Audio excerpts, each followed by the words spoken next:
9장 1절에서 4절 말씀, 마가복음 9장 1절에서 4절 말씀입니다.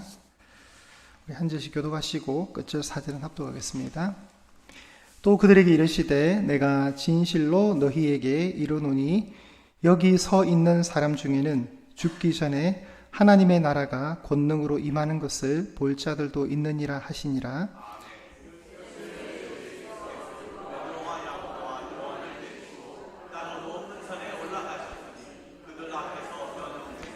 그 옷이 광채가 나며 세상에서 빨래하는 자가 그렇게 희게할 수 없을 만큼 매우 희어졌더라. 이에 엘리야가 모세와 함께 그들에게 나타나 예수와 더불어 말하거늘. 아멘. 11월 첫날입니다. 그죠? 네, 시간이 빠릅니다. 11월 첫날이고 오늘은 또 마가복음 9장의 첫 절을 맞이했습니다. 지난주 설교 제목이 고난을 받는 메시아, 고난받는 메시아였다면 오늘 설교 제목은 영광의 메시아입니다. 반대가 되죠. 왜 지난주는 고난받는 메시아였습니까? 성경 퀴즈 나온다 했습니다. 여러분, 마가복음에는 순환 예고가 몇 번 나옵니까? 네, 언제 처음 나오죠? 마가복음 8장, 9장, 10장. 이거 반드시 낼게요. 이거 진짜 약속합니다. 여러분, 저의 공약을 믿어주시기 바랍니다. 네. 8장, 9장, 10장에 나오는데 드디어 이제 지난주에 8장에서 언급을 했단 말이죠. 인자가 많은 고난을 받고 버림받았다가 죽게 되고 사흘 만에 살아난다. 이 얘기를 비로소 한 거예요. 그래서 고난받는 메시아였고 오늘은 전혀 반대되는 메시아. 어떤 메시아냐면 영광의 메시아인 거예요. 영광의 메시아. 자, 지금 현재 또 우리가 위치를 잘 봐야 됩니다. 위치를. 예한교회가 서대문에 홍제동이 있듯이 그래서 예한교회 본당에서 우리가 예배 드리시듯이 우리가 이제 어디에 있는가를 잘 봐야 돼요. 지금 현재 장소는 빌립보 가이사라에서 자꾸 일어나는 일이에요. 빌립보 가이사라에서. 빌립보 가이사라 저 위에 하얀색 저 산이 헐몬산이죠. 헤르몬산. 우리가 연동했잖아요. 그죠? 시편 133편에서 연동이라는 성경 구절 봤잖아요. 그죠? 그때 헐몬의 이슬이 내린 같이 이런 말 나오잖아요. 헤르몬산. 백두산보다 높아요. 저기에 만년설이 있어요. 저 만년설이 녹아서 저 아래에 있는 갈릴리 호수를 채우는 거예요. 그러니까 예수님이 지금 아마도 뭐 사람들은 어떤 산이냐 뭐 이렇게 논란이 있지만 이건 뭐 상식선에서 볼 때 가이사라 빌립보 갔기 때문에 조금만 올라가면 헤르몬산 있는 거예요. 그리고 성경이 지금 저 산을 어떻게 표현합니까? 2절에 보시면 어떤 산요? 높은 산이라 해요. 높은 산. 2800m 정도 되니까 높은 산이 맞죠. 백두산보다 더 높으니까 저 산에서 일어난 배경을 가지고 있습니다. 자, 1절에 보시면 조금 애매하지만 이런 말씀을 하세요. 또 그들에게 이르시되 내가 진실로 너희에게 이르노니 여기 서 있는 사람 중에는 죽기 전에 하나님의 나라가 권능으로 임하는 것을 볼 자들도 있느니라. 이 구절에 대한 여러 해석이 있어요. 뭐 이게 약간 복잡한 해석들이 있는데 그건 잠깐 접어두고 이제 하나님의 나라가 권능으로 임하는 것을 오늘 예수님을 통해서 이제 베드로와 야고보와 요한이 체험을 한다는 걸 전제해두고 보셨으면 좋겠습니다. 그러면 마가복음은 이런 어떤 일들을 이렇게 펼칠 때 절대로 이제 구약의 어떤 흐름을 놓치지 않아요. 구약을 배제한 채 이렇게 독립적인 사건들이 일어나지 않거든요. 오늘 우리가 보게 되는 이 본문은 높은 산, 아마 빌립보 가이사라 위에 있는 헤르몬산에 예수님이 12명의 제자 중에 따로 베드로와 야고보와 요한 이 세 제자만 데리고 따로 높은 산에 올라가셔서 그들 앞에서 예수님이 변신하세요. 변형되세요. 변형되었는데 그때 예수님의 옷이 어떤 옷이었습니까? 흰 옷이에요. 흰 옷. 이 세상에서 빨래한 자가 아무리 열심히 빨아도 그렇게 희게할 수 없을 만큼의 흰 옷을 입어서 예수님한테 옷이 광채가 났고 예수님의 외모가 광채가 난 거예요. 그때 등장했던 구약의 두 인물이 있었는데 4절에 누구로 나옵니까? 엘리야와 모세가 나왔던 거예요. 그렇죠. 이제 이런 상황이에요. 이런 상황. 이런 상황을 이제 구약에서는 어떤 배경으로 가지고 있는가 그걸 보셔야 됩니다. 그래서 출애굽기 24장이 필요해요. 출애굽기 24장. 여러분 출애굽기 24장은 하나님이 모세에게 이렇게 말씀하세요. 너는 아론과 나답과 아비후와 이스라엘 장로 70인을 데리고 산으로 올라오라 그래요. 그때 그 산은 우리가 알게 되겠지만 시내산입니다. 시내산. 자, 24장 9절과 12절과 15절과 16절을 제가 봤습니다. 여기서 우리가 9절을 한번 합독해 볼게요. 시작. 모세와 아론과 나답과 아비후와 이스라엘 장로 70인이 올라가서, 자, 하나님이 24장 1절에 이렇게 말씀하셨거든요. 모세야 아론과 그의 아들들 둘 나답과 아비후를 데리고 70인 장로들을 데리고 산으로 올라와, 이 명령을 받아서 지금 모세가 그 명령을 시행하는 거예요. 올라가는 거예요. 올라가서, 자, 12절에 제가 읽을게요. 여호와께서 모세에게 이르시되 너는 산에 올라 내게로 와서 거기 있으라. 내가 그들을 가르치도록 내가 율법과 계명을 친히 기록한 돌판을 너에게 주리라. 뭐예요 이게? 이게 어떤 십계명 두 돌판이잖아요. 그죠? 이 십계명 두 돌판은 하나님의 친필이에요. 그러니까 참 궁금해요. 하나님의 어떤 글씨체가 하나님의 친필이에요.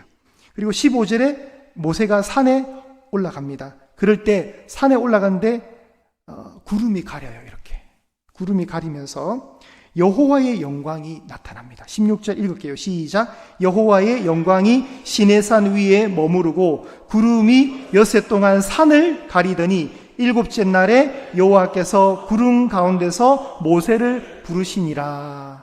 자, 이런 배경을 가지고 있어요. 자, 그러면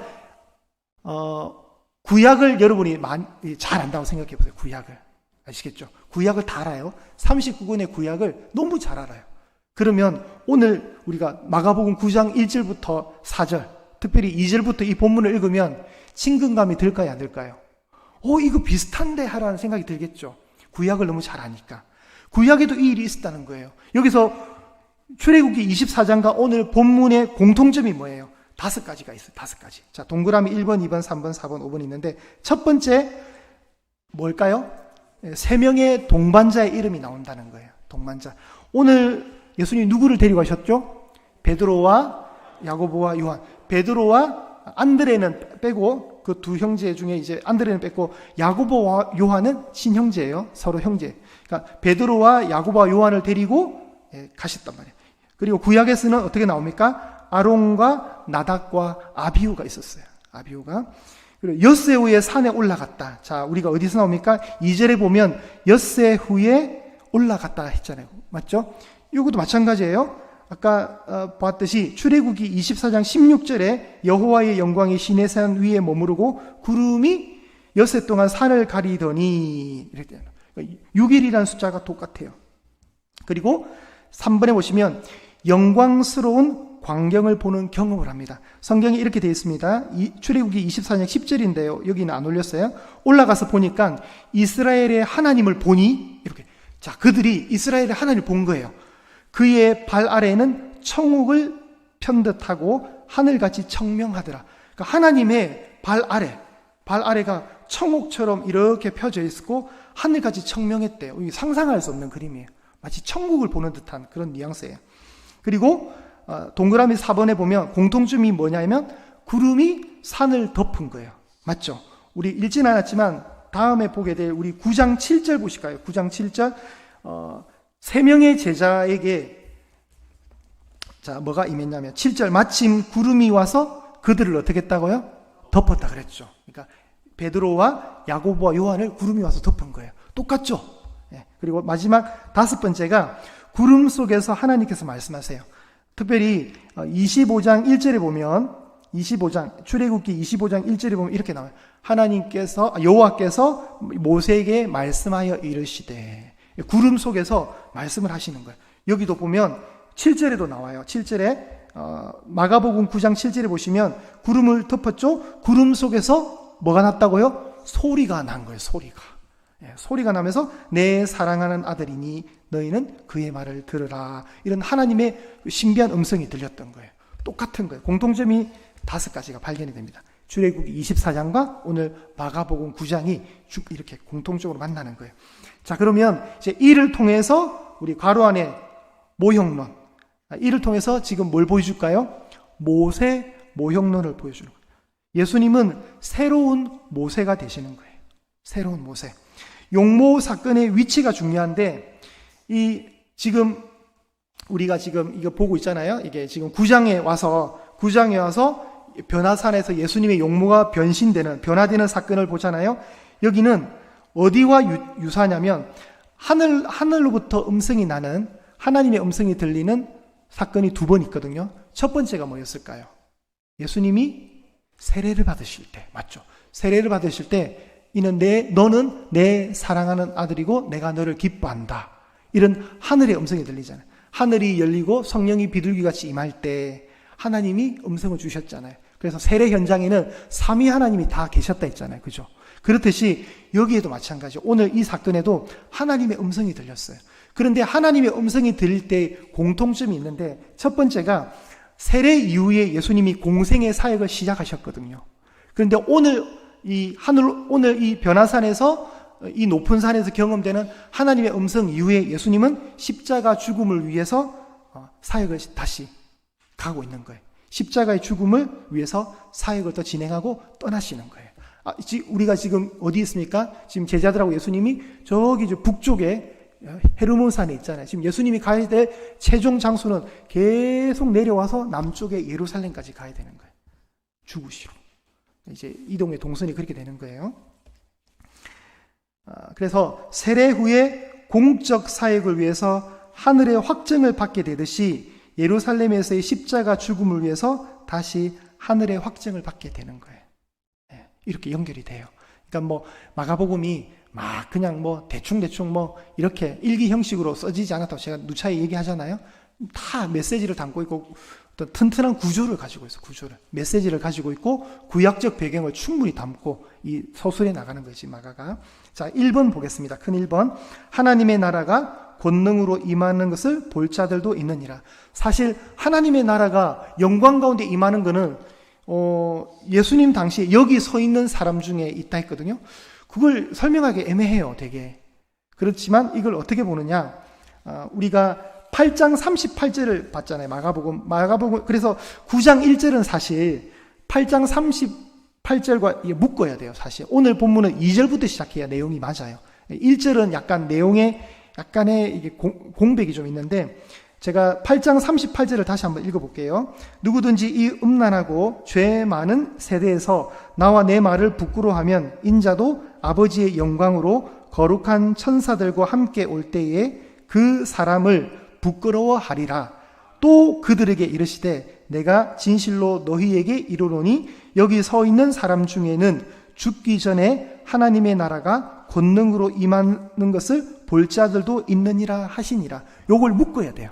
내용이 연결되거든요. 그리고 나서 시간이 흘러서 2절 엿새 후에라고 나오잖아요.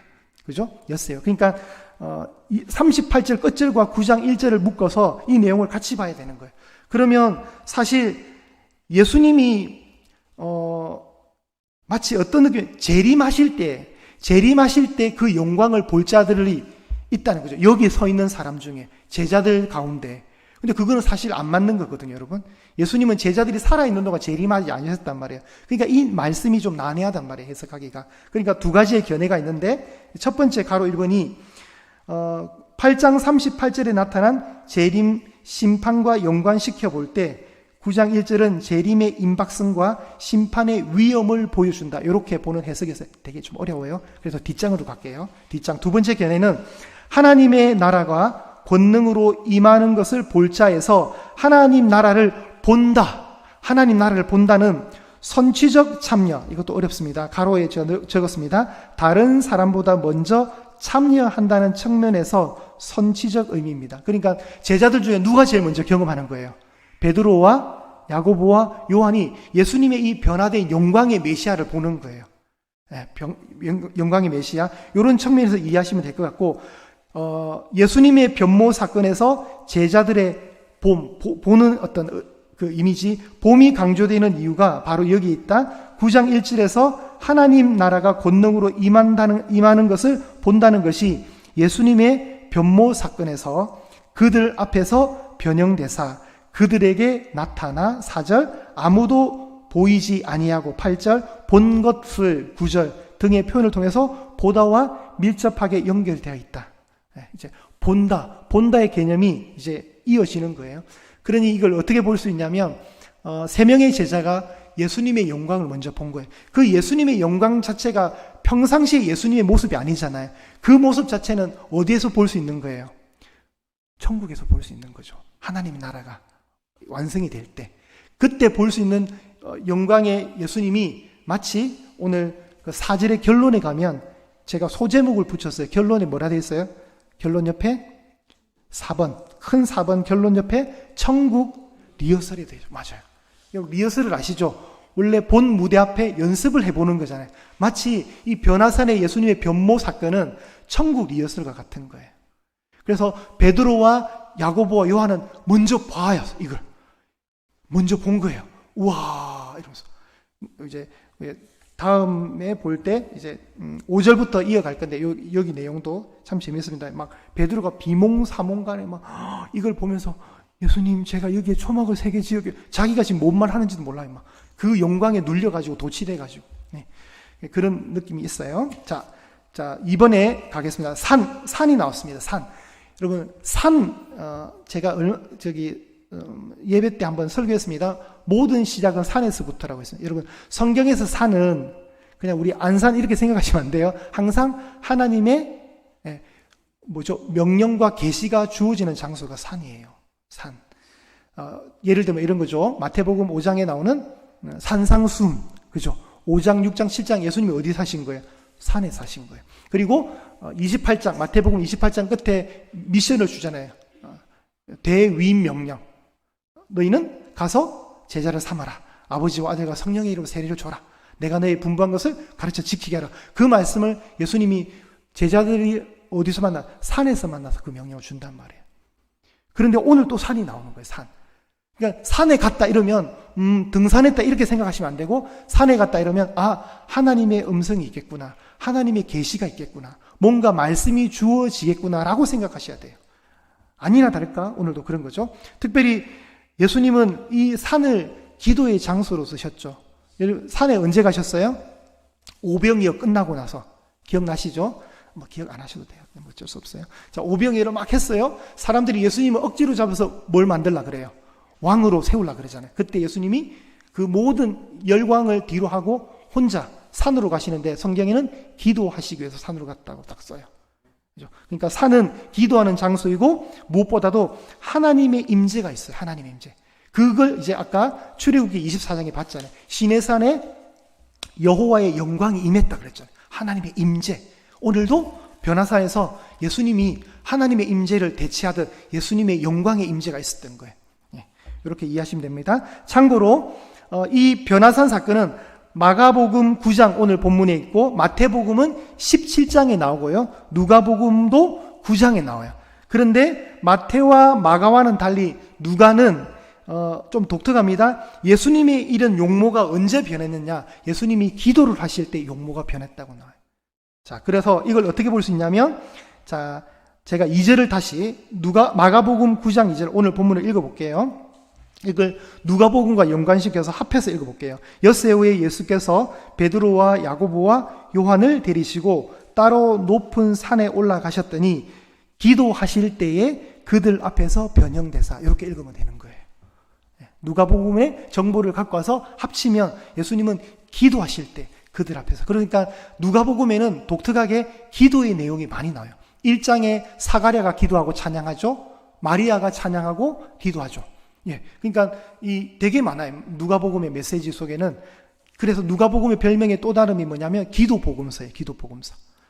예수님이 그리고 세례 받으실 때, 다른 복음서에는 안 나지만 예수님이 세례 받으실 때 하늘이 열리고 성령이 비둘기처럼 임했다 그랬거든요. 그러니까 다른 복음서에 빠져있지만 누가복음에는 항상 기도라는 단어가 자주 등장을 해요. 오늘 본문은 그랬다는 겁니다.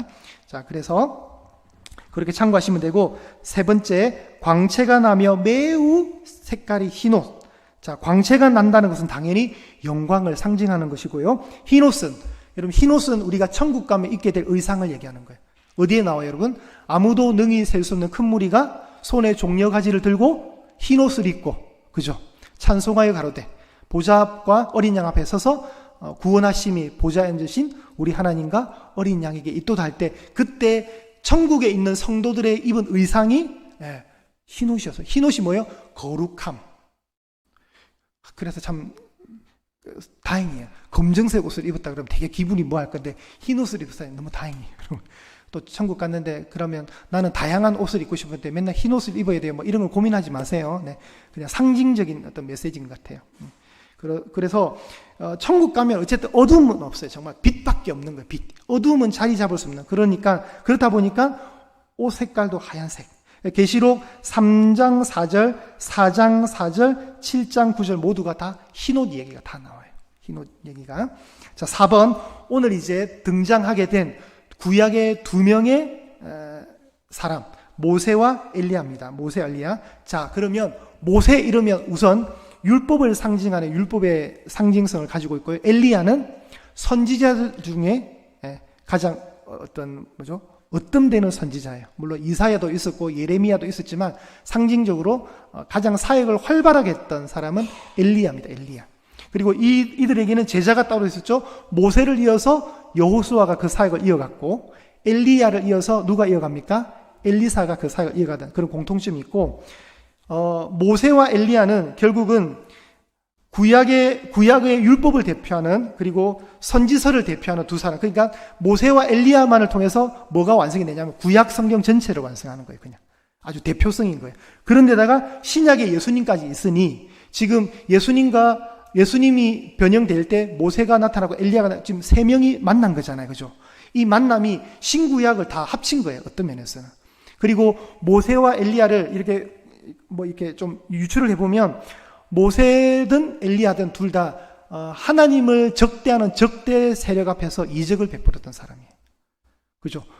그리고 모세와 엘리야는 항상 대적하던 자들이 있었던 거예요. 자, 모세는 누가 대적했습니까? 애굽의 바로와.